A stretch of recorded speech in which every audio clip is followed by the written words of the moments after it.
I married a man who didn't want to marry me. Not because he was cruel, not because he looked at me and felt disgust, but because he didn't even know I was the bride until the moment he saw me sitting at that long mahogany table, trembling so hard, the water glass in front of me rattled, and his face, his silence, told me everything I had spent a lifetime trying to ignore.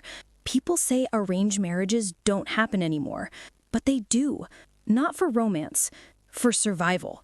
And in my case, I wasn't chosen. I was offered. Yet somehow the marriage that was supposed to break me became the one that finally showed me my worth. Hi, my name is Louise Jones, and this is my story.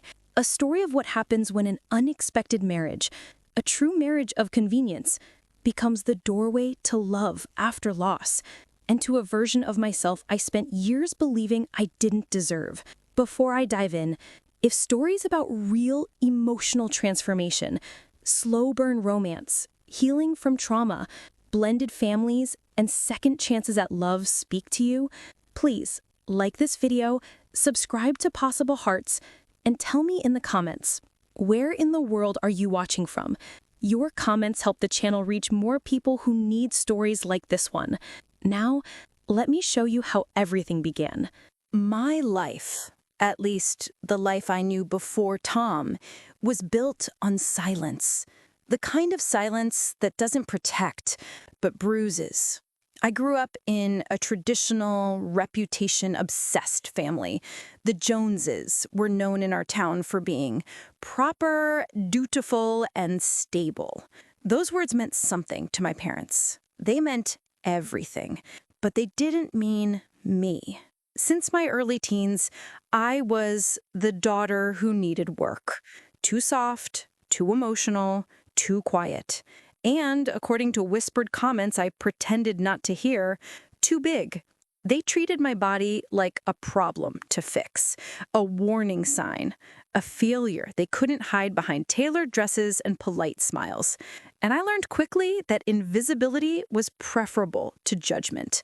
So I stayed out of the way, made myself small in all the ways I could, tried to cause no trouble, draw no attention, and hope, just hope, that one day someone might look at me and simply see me. But no one ever did. Not until him. Not until the man I wasn't supposed to marry, the man who didn't choose me, the man who walked into that room expecting someone else entirely. Tom Harvey. The first time I heard his name, it was spoken with the kind of heaviness people use when delivering bad news. Louise, my mother said, her voice tight and businesslike, your father had an agreement, one he never told you about. It was 3 months after Dad's funeral. His sudden stroke left more grief behind. It left debt, a lot of it. Debts I would never, in 10 lifetimes, be able to pay. She looked at me as if I were a spreadsheet, a liability, a problem with a solution. And that solution was marriage. A real marriage. A civil, legal, binding marriage. To a man I'd never met, Tom Harvey, 33, a single dad of a little girl named Ella, recently unemployed, drowning financially, still grieving the wife he'd lost in an accident so traumatic people lowered their voices when discussing it. His ex-mother-in-law was contesting custody, claiming Tom couldn't provide a stable home. He was out of options. And that's when my family, my cold, calculating family, offered him a way out. A home, security, legal support, a stable environment for his daughter, all in exchange for one thing, me. I should have run, should have screamed, should have refused to be treated like a bargaining chip. But here's the part I'm not proud of. I said yes. Not because I was desperate for a husband, not because I fantasized about a romantic arranged marriage or some dramatic emotional love story. I said yes because, for once, I wanted to matter, to be useful, to be something other than the family disappointment, and maybe deep in some lonely corner of my heart because I had heard of Tom before. Our families had crossed paths socially for years. I'd seen him once or twice from a distance. Tall, quiet, gentle in the way he spoke to his daughter, even when he was exhausted. He seemed good. Broken, yes, but good. Still, I never expected that he would walk into that formal meeting thinking the bride was someone more suitable. A cousin, a family friend, a thin church-going girl his mother could proudly mention to her neighbors. I never expected the moment he walked through the door, looked at me, and hesitated. That single second, that flicker of realization across his face, shattered something deep inside me. Not because he meant to hurt me, but because life had taught me exactly how to interpret that expression. He didn't want me. And the worst part, I understood. I understood too well. As he sat down across from me, unaware that this was the beginning of our unexpected marriage, the forced marriage he never asked for, my heart hammered so loudly, I was sure everyone in the room could hear it. And then his mother spoke. "Tom," she said softly, "this is Louise." He blinked. Once, twice, and everything changed. When Tom blinked at me across that polished mahogany table, I felt the air thicken, like the room itself understood something was wrong. He wasn't rude. He didn't recoil. He didn't sneer or make a face. But he paused. And for someone like me, someone who had lived a lifetime analyzing microexpressions as a form of emotional survival, that pause was louder than any insult. My mother offered a tight smile, the kind she used to hide discomfort. "Shall we begin?" I kept my hands folded in my lap, hoping no one noticed they were shaking. Tom sat down slowly, as if trying to rearrange the pieces of a puzzle he hadn't known he'd bought. He wore a navy blazer, slightly wrinkled at the elbows, and the fatigue under his eyes made my heart pull in ways I wished it wouldn't. His mother, Judith, was seated beside him. She was everything my own mother admired: poised, elegant, controlled. She glanced at me, scanned me, assessed me, then looked at her folded hands, carefully avoiding my eyes.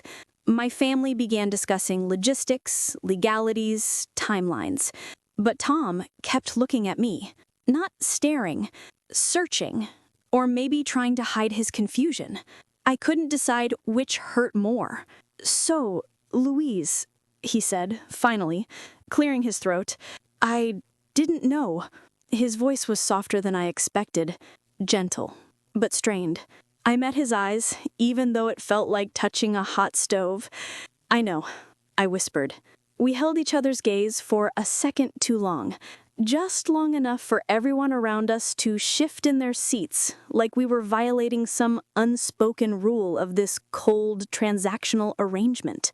My mother clasped her hands together sharply. "Well, now that the introductions are clear, let's move forward." Of course, move forward. No time to acknowledge feelings. Feelings were inefficient. I wondered if Tom could see how red my cheeks were, how embarrassed I felt just sitting there, knowing he expected someone better, someone smaller, someone chosen. The lawyers and parents droned on, discussing the stability optics the marriage would create in Tom's custody battle. I tried to listen, but my mind was a blur. My father's debts, my mother's urgency, Tom's heartbreak. I felt like a ghost haunting a life that wasn't mine. At one point, Tom's mother leaned toward him and whispered, not quietly enough, "Your uncle and the church committee will have questions." I pretended not to hear. I always pretended. Tom stiffened, jaw tightening. "Mom, please." It was the first sign of steel I saw in him. Then, in a moment I'll never forget, he looked at me again, really looked, and something softened in his expression, like he recognized I wasn't just a part of the deal. I was a person caught in it, just like him. "So, you're okay with all this?" he said gently. His question hit me harder than anyone realized. No one had asked me that, not once. My voice cracked. I'm here, aren't I? His eyes flickered. Sympathy? Guilt? I couldn't tell. But for the first time, I didn't feel invisible. Later that evening, after hours of negotiations, signatures, and unspoken judgments, we stepped outside the Jones family home into the cool dusk air. The sky was pink and bruised, like my feelings. Tom lingered on the porch, hands in his pockets, looking lost. He said, "I'm sorry." Suddenly, my breath caught. For what? For all of it. For not knowing. For reacting. I swallowed hard. You didn't react badly. He let out a humorless huff. I froze. You had every right to.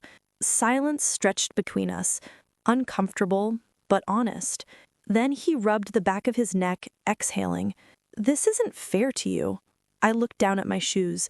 It's not fair to you either. He nodded slowly, as if someone finally acknowledged that he wasn't the villain in this. The porch light flickered on, casting a warm glow on his weary face. The detail of it, his stubble, the tired blue-gray of his eyes, the faint scar near his temple, made me see him not as a man I was being pushed toward, but as a man in pain, a man still grieving the wife he lost, a man terrified of losing his daughter too, a man clinging to any lifeline, even one tied to a stranger like me. He shifted nervously. I'm not ready for this, for a marriage, but I'll try to be respectful, honest, and I'll make sure Ella treats you with kindness. I almost laughed at the absurdity of it, how he was already apologizing for a 6-year-old who hadn't even met me. Tom, I said, surprising myself with how steady I sounded, I don't expect anything from you. I'm not here to take your life apart. I'm just here. He looked at me like he didn't know what to do with that answer. Like maybe he wasn't used to someone expecting nothing. I guess we'll figure it out, he said. We will, I replied, trying to believe it. He nodded, then took a step toward the driveway, but stopped, turned, and asked softly, "Why did you say yes, Louise?" The question sliced right through me. My throat tightened. I couldn't tell him the truth, not yet, that I'd lived my life believing no one would ever choose me freely, that being part of this arrangement made me feel more useful than I'd ever felt, that I believed he was a good man even before he knew my name. So I whispered the safest answer I could, because someone had to. He stared at me for a long moment. Something in his expression changed.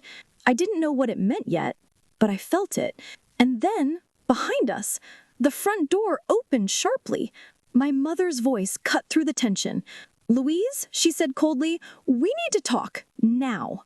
Tom and I exchanged a look, and I knew whatever she was about to say would change everything. My mother closed the door behind us with the precision of someone sealing off a crime scene. Her heels clicked against the marble floor, sharp, irritated, impatient. She didn't look at me as she spoke. "You embarrassed yourself." It wasn't a question. It wasn't even anger. It was disappointment, masquerading as control. I folded my hands in front of me, a childhood habit I never unlearned. What did I do? "You were flustered, unprepared, emotional." She turned, her eyes scanning me the same way Judith Harvey had. Clinical, calculating.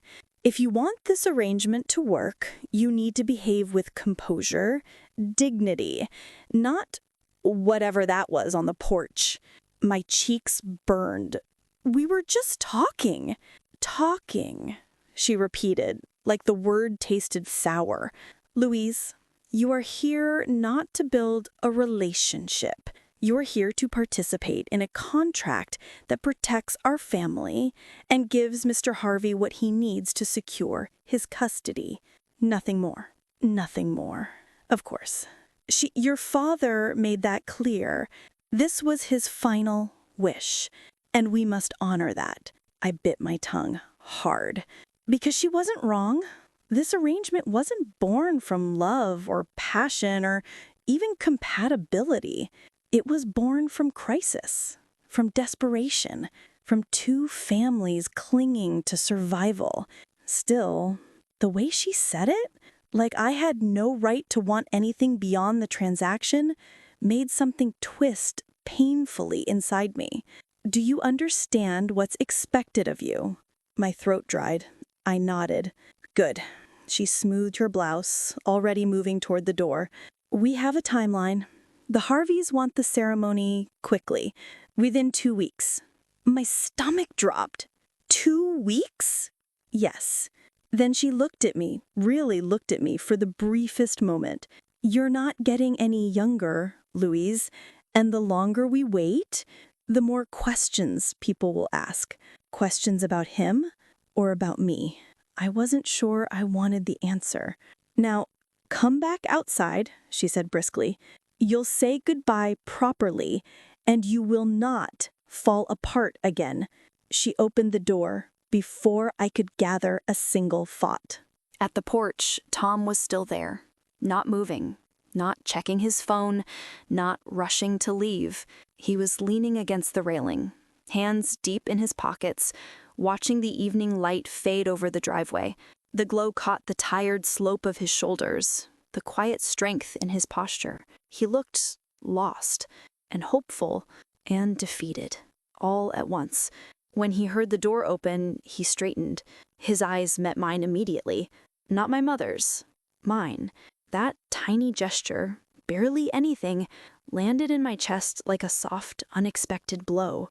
Everything okay? He asked. My mother responded before I could speak. We were clarifying expectations. Tom's jaw tightened. Just a fraction, but enough for me to catch it. Then she walked past him without another word, leaving us alone again on the porch. The air felt heavy, scented with late summer jasmine and tension. Tom shifted closer. You don't have to tell me what that was about. I exhaled a shaky breath. Thank you. He gave a small nod. Your mom seems structured. It was the politest way anyone had ever described her. She's trying to manage the situation. And are you? He asked softly. Trying, I whispered. He looked away, then back to me, struggling with something invisible. When he spoke, his voice was low, raw. I'm sorry you're being pushed into this. A lump formed in my throat. I am too. He shook his head. At least I know why I'm doing it. Ella is everything to me. My whole world. I can't lose her. The vulnerability in his voice wrapped around me like a hand closing gently around my ribs. I know, I said. I've seen the way you look at her in pictures. He blinked. You've seen pictures of us? I froze, the truth slipping out too easily. My family had shown me a photo of him and Ella when they proposed the arrangement. I'd stared at that little girl's smile longer than I should have. Yes, I said softly. Just one. You looked happy before. A muscle in his cheek twitched. That was before the accident. Regret and grief hung in the air between us. I'm sorry, I whispered. He nodded, swallowing hard. Ella still asks about her mom every night. She thinks if she wishes hard enough, she'll come back. I don't know how to tell her life doesn't work that way. His eyes were glassy, not with tears. Tom seemed like the kind of man who held his pain in his bones, not his eyes. Still, the ache was visible, and for the first time, he let me see it. I'm not asking for a real marriage, he added quickly, as if afraid of crossing a line. I want to be honest about that. I'm not looking for anything beyond stability. Not now. The words stung, even though I expected them, even though I told myself I didn't want more. I nodded, forcing steadiness. I understand. He hesitated, then stepped a little closer. But maybe, he said slowly, we could try to be gentle with each other. At least that. Gentle. No one had ever used that word with me. When I looked up at him, something flickered in his gaze. Something warm, something unsure, something human. "Yes," I said, "I'd like that." He gave the smallest smile, tired, grateful, honest. Then, headlights swept across the driveway. Judith Harvey stepped out of the car, her face stern. "Tom," she called sharply, "we need to talk before we leave." He closed his eyes for a second, just 1 second of exhaustion, then straightened. "I'll see you soon," he said. "When?" I asked before I could stop myself. He held my gaze. "Tomorrow." But when he stepped down from the porch steps, Judith shot me a look so cold it made my breath catch. A look that said, "You're already a problem." A look I recognized far too well. And suddenly I knew whatever she was about to tell Tom was about me. Judith's stare lingered on me for a fraction of a second too long. Long enough to let me know her mind was already made up. And whatever her conclusion was, I wasn't part of it. Tom walked toward her reluctantly, shoulders tightening again as if bracing for impact. I stayed on the porch, pretending to check my phone, but really just listening. The evening breeze carried fragments of their conversation up the steps. Soft, but sharp, like shards of glass being pushed across a table. "Tom," Judith said, low and urgent, "what is this?" "What is what?" he replied, equally soft, but not submissive, more tired. "You didn't tell me the arrangement would be with her." I flinched. The word wasn't even harsh. It was the shape of her voice, like she was referring to something defective, not someone living and breathing, and far too aware she might be overheard. Tom stiffened. "I didn't know either."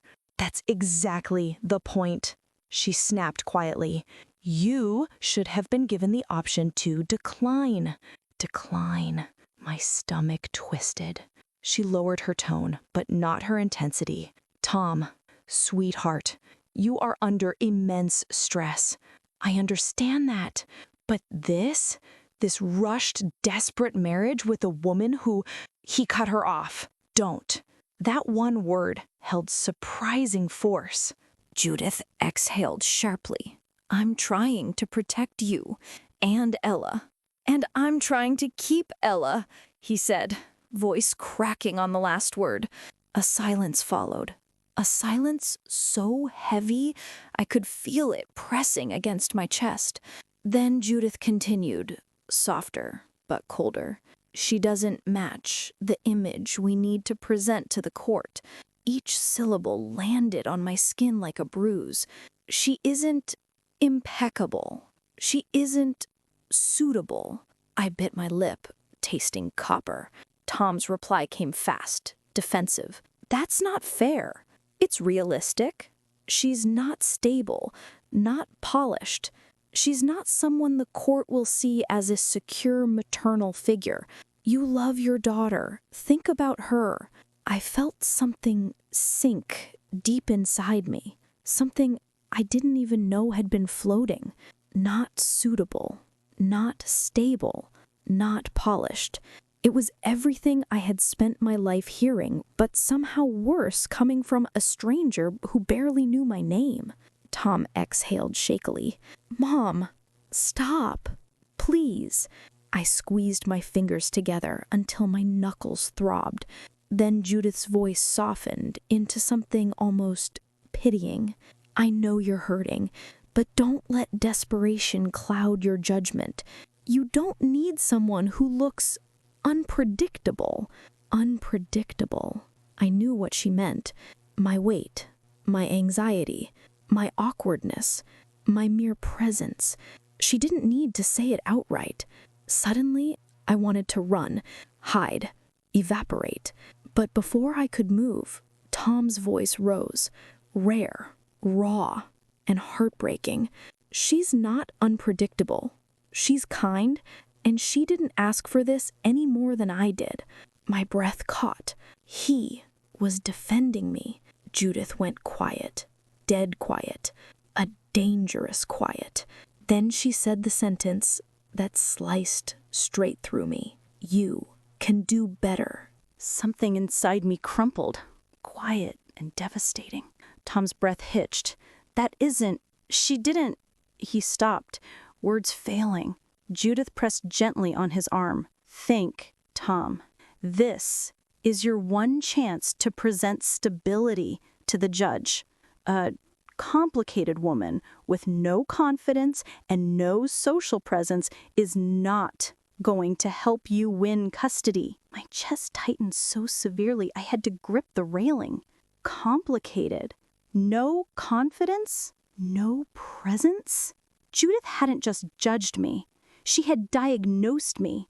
And worst of all, she sounded so sure she was right. I swallowed down the thick ache in my throat. Then Tom did something unexpected. He stepped away from his mother. I could hear the faint scrape of gravel as his shoe moved. Mom, he said quietly, don't talk about her like that. Judith froze. So did I. Tom ran a hand through his hair, exhaling in frustration. She didn't deserve this arrangement. She didn't deserve to be pushed into it. And she sure as hell doesn't deserve your... His mother raised a hand. Tom, no, he said firmly. I'm not rejecting her. I closed my eyes, breath trembling. He wasn't rejecting me, even though he could have, even though everyone expected him to, even though it would have been easier. Judith's voice thinned. Are you saying you'll go through with this? He hesitated, and in that hesitation, I swear I could hear his entire life shudder. Grief, exhaustion, love for her daughter, fear of losing her, all clashing at once. Then finally, yes, my heart stuttered. Judith exhaled sharply, shaking her head as if witnessing a mistake unfold in slow motion. This is not wise, she warned. It's the only choice I have, he murmured. And that, his quiet, defeated honesty, hurt more than any insult Judith could have thrown at me. Because he wasn't choosing me. He was choosing survival. Their voices faded as Judith walked to the car, stiff with disapproval, and Tom followed slowly, his steps heavy. He paused at the car door, head turned slightly toward me. He didn't know I'd heard everything. He didn't know I was standing there with tears burning behind my eyes. He didn't know his mother's words had carved themselves into me. He didn't know I'd just realized something terrifying. Entering this marriage meant stepping into a battlefield, one where I was already the enemy. He lifted his hand in a small, uncertain wave. I lifted mine back, fingers trembling, and just before he stepped into the car, he mouthed something. 3 silent words. I'm so sorry. Then the door closed, and I stood alone on the porch, wondering if I could really survive being the woman everyone doubted, including myself. 2 weeks later, I found myself standing at the entrance of the house that, apparently, was now mine. Ours. The word felt too big in my mouth. Tom lived in a modest 2-bedroom rental on the edge of town. A white little house with shutters that needed repainting and a porch swing that creaked when the wind touched it.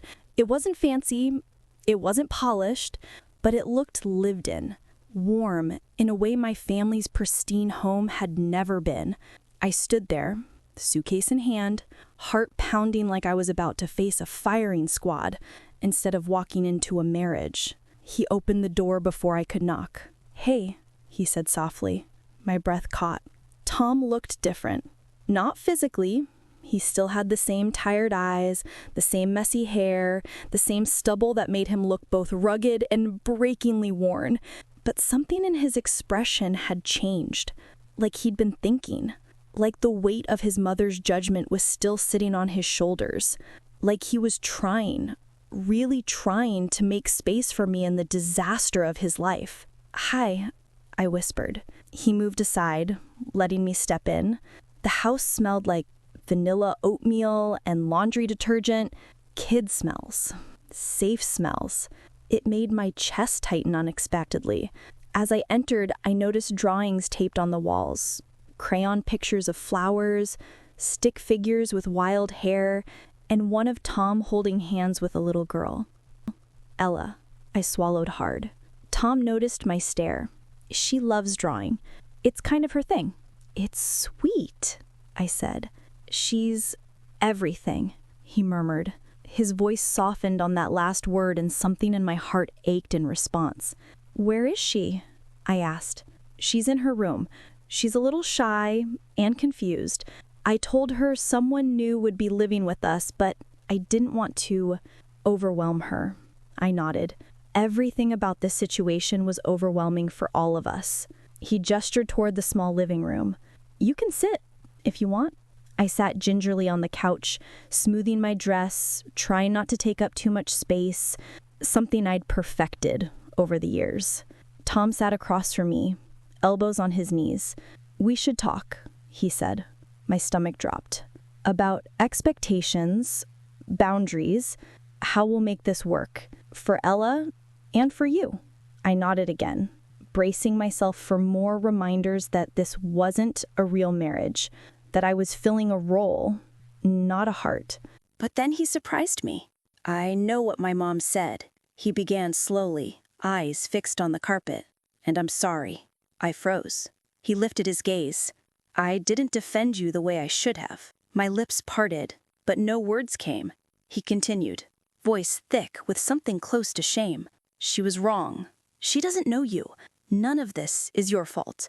And I don't want you to feel unwelcome here. A warmth flared deep in my chest.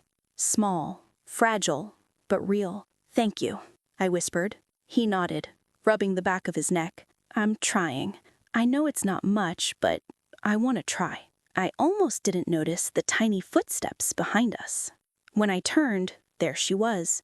Ella, 6 years old, big brown eyes, a tiny blue dress covered in planets and stars. She stared at me from the hallway, clutching a stuffed rabbit with one ear missing.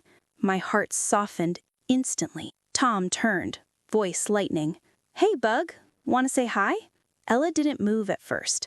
She just stared, curious but cautious. Hi, she whispered finally. Her voice was so small it felt like a secret. I smiled, gently, carefully. Hi, Ella, I'm Louise.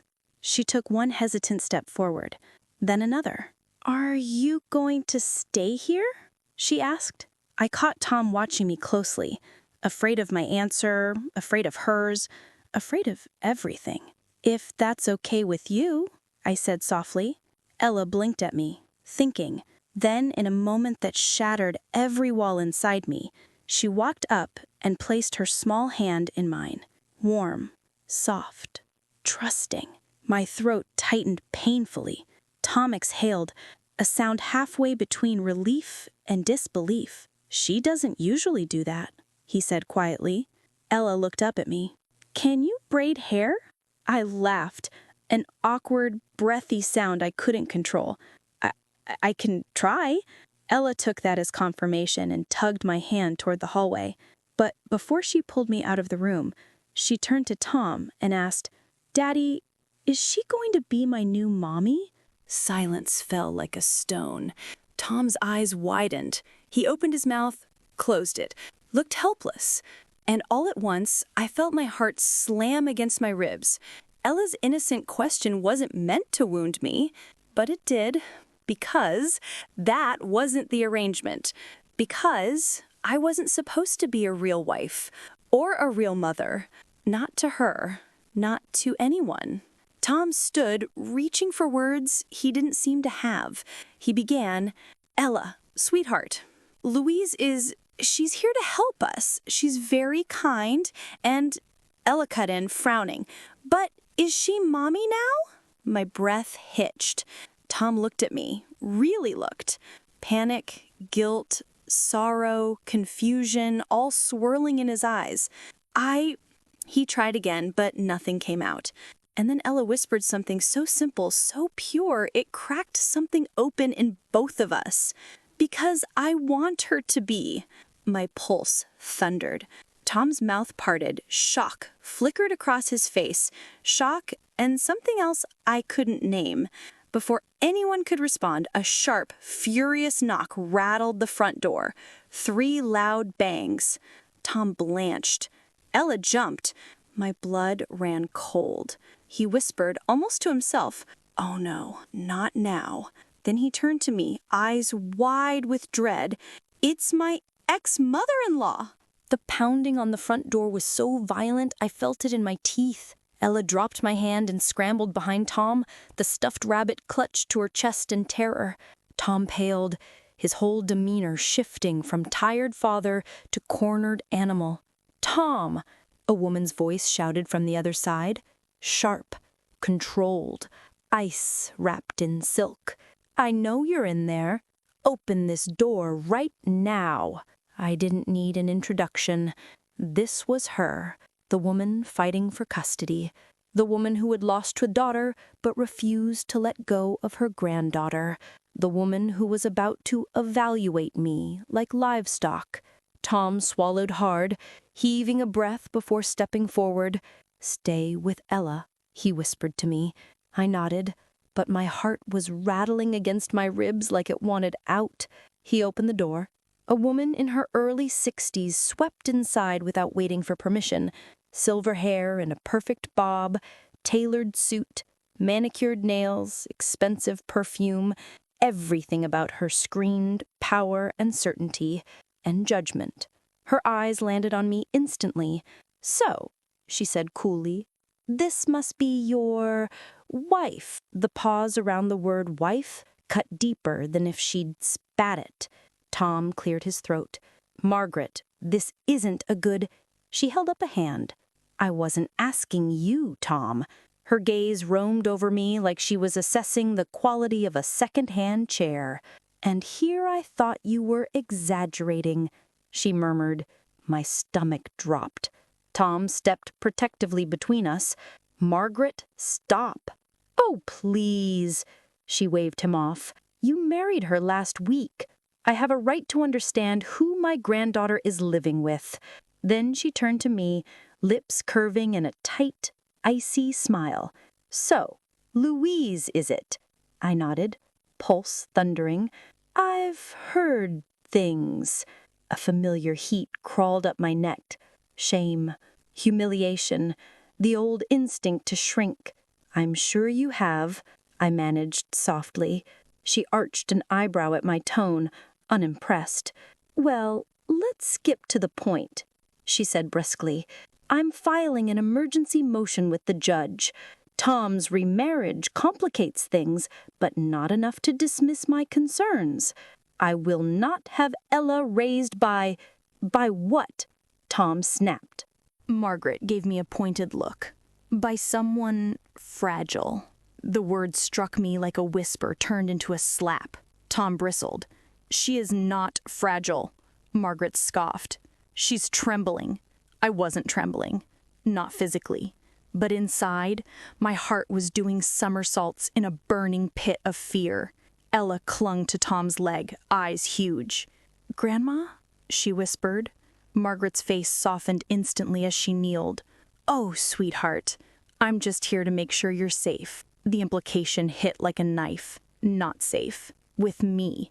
Tom put a protective hand over Ella's shoulder.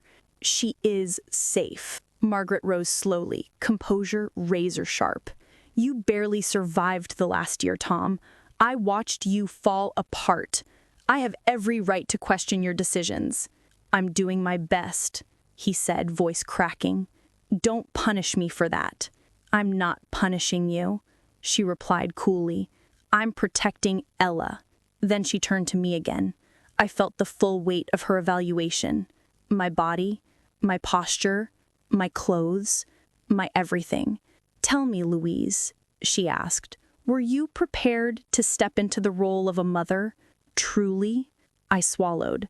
I want what's best for Ella." She smiled tightly. "That isn't what I asked." Silence. Tom reached for my hand. My heart stuttered. He didn't hold it, but he touched it, grounding me, steadying me, silently telling me he saw how hard this moment was. "I married her because she's good for Ella," Tom said. Margaret's eyes narrowed. "Oh?" And how long have you known your new wife? 2 weeks? 3? Her tone sharpened. Tom, you didn't marry for love. You married out of panic. His jaw clenched. I married because I needed stability. No, she corrected coldly. You married because your lawyer told you it would look better to the judge. The room went painfully silent. Tom closed his eyes, just for a second. Margaret looked between us, reading everything, my shaking breath, Tom's exhaustion, the tension in the air like static before a storm. This isn't over, she said quietly. I have a meeting with the judge tomorrow. I will be requesting a home review and psychological evaluation. Tom's face fell. Ella whimpered. My heart splintered. Margaret turned for the door, pausing only once to look back at me. And what she said next lodged itself in my chest like a blade. Some women are built for motherhood, she said. Some are not. And some are simply not ready to carry the responsibility of a broken man and a grieving child. She let that sink in. Then, we both know which one you are. She left without waiting for a response. The silence she left behind wasn't quiet. It roared. Ella sniffled against Tom's jeans. Tom stared at the door, breathing unsteadily. I stood frozen, my skin numb and burning at the same time. Finally, Tom spoke. His voice was barely more than a whisper. I'm so sorry. I shook my head. You didn't say any of that. I let it happen. No, I whispered, fighting tears. You're drowning, Tom, and I walked straight into the deep end with you. He looked at me then, really looked at me, and for the first time I saw something raw and unguarded in his eyes. You don't deserve any of this, he said. I know, but neither do you. He blinked hard, like he was trying not to break in front of me. I don't know how to fix this, he admitted. I don't think we can fix it, I said gently. But we can face it. Ella sniffled again, and instinctively, I reached out my arms to her. She hesitated only a second before stepping into my embrace. Her small body pressed against mine, warm, trembling, trusting. Tom's eyes widened, stunned, not at her, but at me. He whispered, voice cracking, "She never lets anyone new hold her." My breath hitched as Ella buried her face into my shoulder. I held her tighter. For the first time, something shifted in the room, something delicate and dangerous, something like possibility. Tom stepped closer, voice low, full of something I wasn't ready for. Louise, there's something I need to tell you, something important, something about the accident. I looked up. His expression was haunted. And then someone knocked again, but this time, softly, gently. Tom's face drained of color. That's the social worker. The second knock was gentle, almost apologetic, but it hit me harder than Margaret's pounding ever could. Tom whispered, "That's the social worker," like a confession, like a prayer, like a warning, all at once. Ella clung to my shirt. My breath caught. This was it. This was what everything had been building toward. The inspection, the evaluation, the decision that could tilt the entire custody battle. Tom looked at me with panic and something else, something vulnerable, something like fear of losing the one thing keeping him alive. "Louise," he whispered urgently, "just please be yourself." My heart twisted. Myself? The girl who spent her life trying to be invisible? The daughter who learned silence was safer than speaking? The woman who entered a marriage because she thought she'd never be chosen freely? But his eyes, his voice told me he meant it.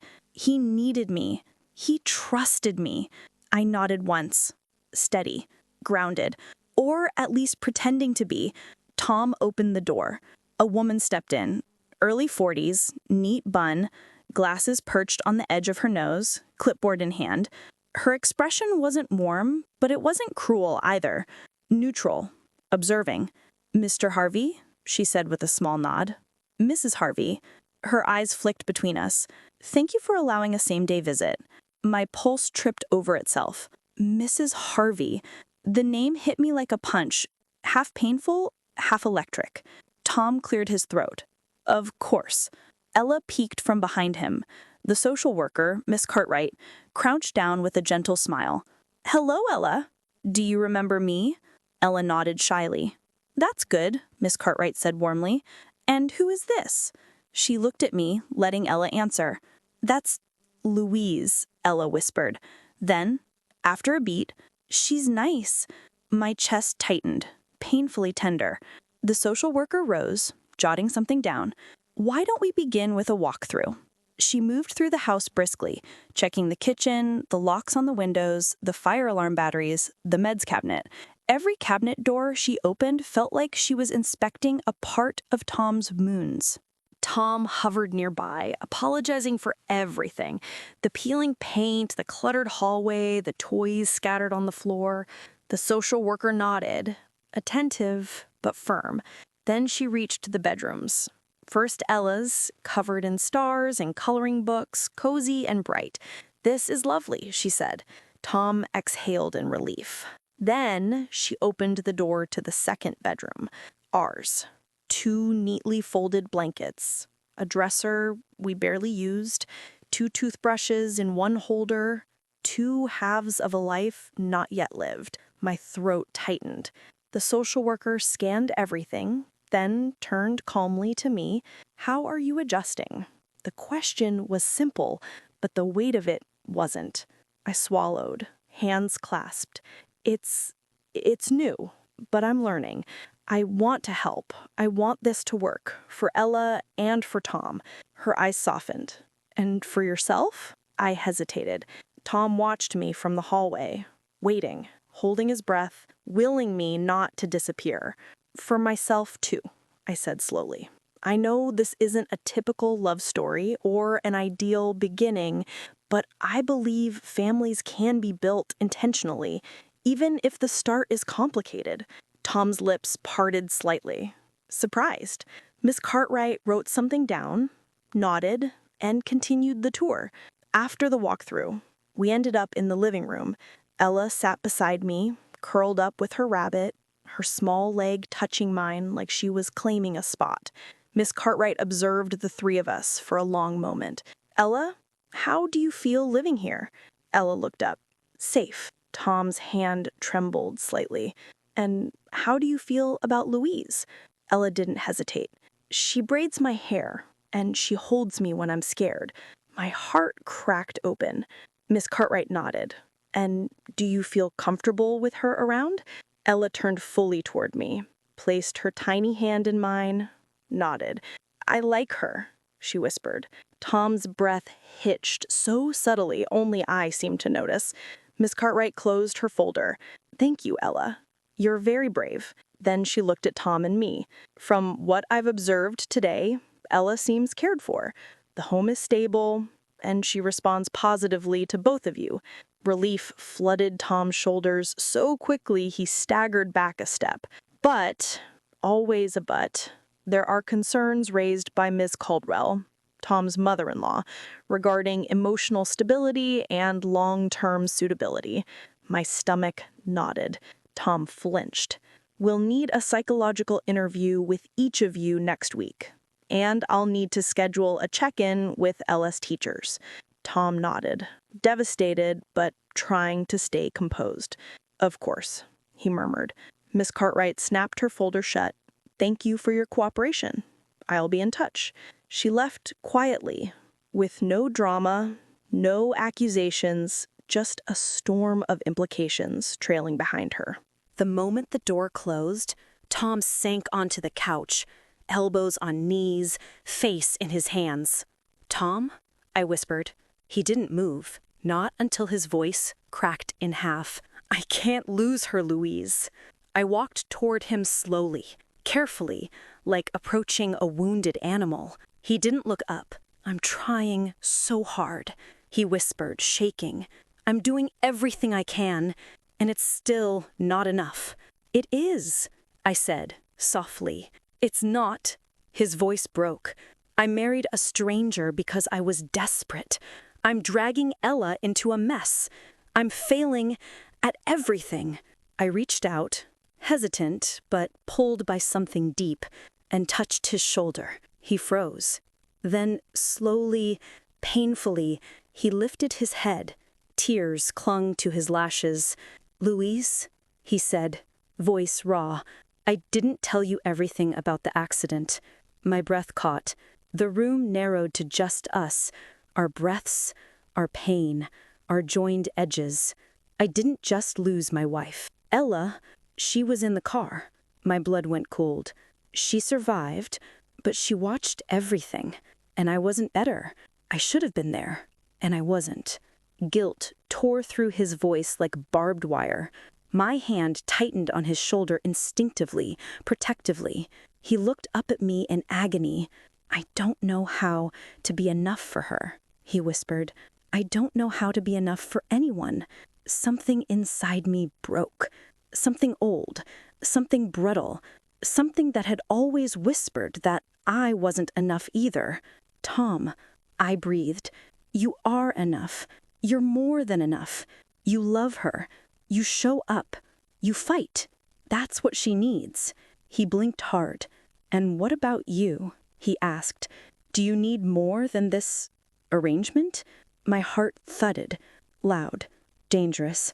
I opened my mouth to answer, but Ella rushed into the room, face streaked with tears. "Daddy!" she cried, clutching her rabbit. "Grandma's car is outside again." Tom shot up. My pulse spiked. Then Ella repeated, breathless, terrified. "And this time, she brought the police." Police lights flickered, blue and red across the living room walls. Soft at first, then brighter, like an approaching storm. Tom lifted Ella into his arms, protective instinct kicking in so fast it almost startled me. "Stay inside," he told me, voice trembling but controlled. "Please." But I followed him to the door anyway, because at that point, I knew something unspoken had begun to tether us. Outside, Margaret stood stiffly beside two officers. Her jaw was set, her hair perfectly in place, her determination sharper than any blade. "Tom," she said, voice dripping with offended civility, "the police are here to assist with the custody concerns I raised." Tom's grip tightened around Ella. "Tom, what are you doing?" "I'm ensuring my granddaughter's safety. By bringing cops to my house?" he snapped. One officer stepped forward. "Sir, we received a welfare call regarding a child possibly in distress." Tom's voice nearly broke. "She's not distressed. She's terrified because her grandmother keeps showing up unannounced." Ella clung to him desperately, face buried in his neck. I stepped closer, placing a steady hand on Tom's back. He didn't flinch. He leaned into the touch. The officers scanned me, then the house, then Tom. "Sir, we do need to verify that the child is safe."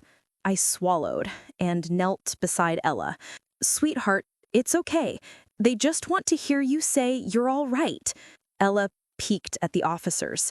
"I'm safe. Daddy's here. And Louise." Both officers nodded, visibly relieved. Turning to Margaret, one officer said firmly, "Ma'am, everything here appears stable. If you have legal concerns, you'll need to pursue them through the court." Margaret's face hardened. "I already am." Tom exhaled shakily. "Of course you are." The police left. Margaret stayed. She looked at me, really looked at me, as if only now realizing I wasn't some decorative piece in the corner. "You're not fit for this," she said quietly. "You're overwhelmed already. You're trembling." I wasn't trembling. Not anymore. For the first time in my life, I stood fully upright, not shrinking, not apologizing, not disappearing. "I'm not overwhelmed," I said softly. "I'm here because Ellen needs stability, and because Tom needs support, not perfection." She scoffed. And you believe you can provide that?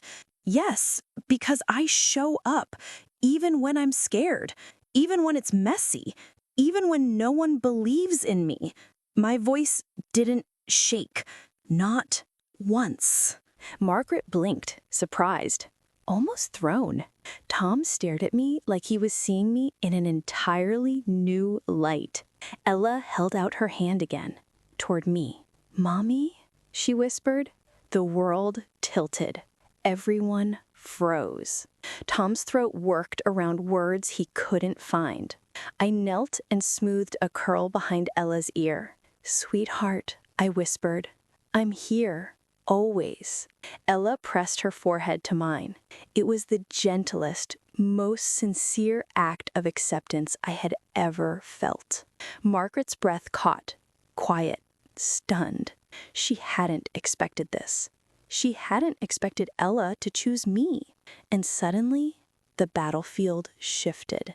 Not because I proved myself, but because Ella, innocent, grieving, wise beyond her years, saw something in me no one else ever had, something worth keeping.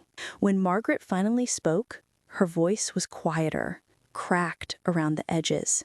"I just want her safe," she whispered. Tom stepped forward. "She is safe, and Louise is part of that." I looked up sharply. Those words, those exact words, broke something open inside me.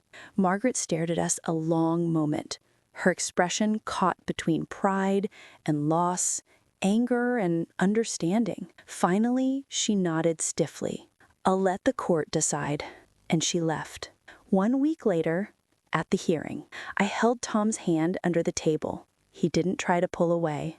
The judge reviewed the reports, the testimonies, the photos Ella's teacher had provided of her smiling during her first week since I'd moved in. Finally, she said, "Mr. Harvey, Mrs. Harvey, this appears stable, supportive, and nurturing. I see no grounds to remove custody. Case dismissed." Tom's breath left him like he'd been punched. Ella squealed and hugged his neck. And then, just as I stood to leave, letting him have his moment, Tom caught my wrist. "Louise," he whispered. "Don't go." I turned. He looked at me with eyes that finally weren't drowning. "I need to say something," he said, voice breaking. "And I should have said it before today." I swallowed. "You weren't the easy choice. Not because of who you are, but because of who I was. Broken, scared, angry at the world. I didn't see you. Not really. I saw an arrangement." My chest tightened. "But you," his voice cracked, "you saw me anyway. You showed up. You cared for my daughter like she was your own. You stood up to my mother, to Margaret, to everyone." He stepped closer. "And somewhere along the way, without me realizing, this stopped being a marriage of convenience. It became real." My breathing hitched. "It became real," he whispered. My eyes burned. He cupped my cheek, thumb trembling. "You came into my life believing you were a burden," he said, voice trembling. "But you saved us, Louise. You saved me." Tears slipped down my cheeks, warm, soft, releasing years of doubt. "I didn't save you. We saved each other." He smiled, real, full, unguarded, for the first time. Well, I used to think love only came to people who fit the mold, who fit the picture, who fit the expectations. But the truth is simpler. Love finds the people brave enough to show up, even when they feel unworthy, even when the world tells them they're not enough. I walked into that arrangement believing I was a burden. I walked out realizing I was the blessing. Thank you for listening to my story. And if it touched your heart, please give this video a like, subscribe to Possible Hearts, and tell me in the comments where you're watching from. Real stories, real hearts, real possibilities.